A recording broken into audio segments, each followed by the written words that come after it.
তোর কেমন বর লাগবে সেটা বল। ছোট বর না বড় বর? আর কি ফর্সা না কালো? ফর্সা। আর ধর কেমন, মানে পয়সা আছে, টাকা টাকা থাকবে সেরম বর, না টাকা নেই এরম বর?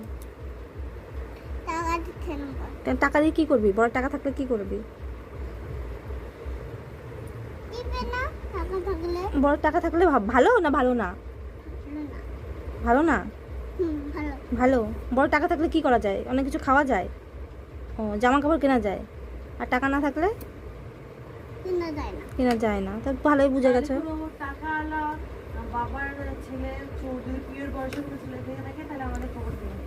আর তুই তাহলে কি বিয়ে করতে চাস? এখনই বিয়ে করতে চাইছিস নাকি কদিন পরে বিয়ে করতে চাইছিস? কদিন পরে? কদিন পরে বলতে কি বড় হয়ে করবি, আমাদের মতো বড় হয়ে করবি, না তো এই ছোট থাকতেই করবি?